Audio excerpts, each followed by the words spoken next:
Hello, listeners.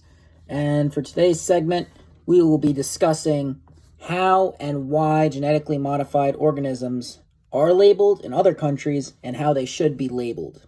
Now, in most countries, what you have is that it's based on the percentage of the ingredients in a product that are genetically modified. So in Brazil and Australia, if your product contains 1% genetically modified material, that's completely organic. That's okay. That's fine.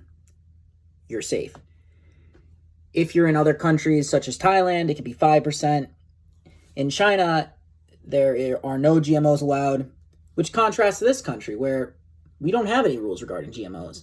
And why is that a good thing and why is that a problem? Well, the good news is certain GMO products aren't bad in theory.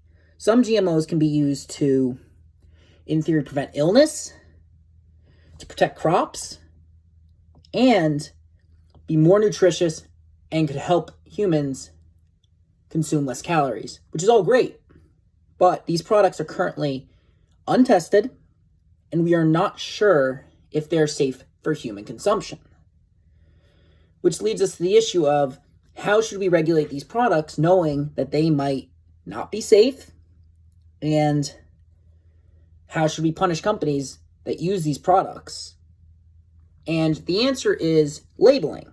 In most countries, as I mentioned before, they label their products. So how would you decide how to label your product here in the US?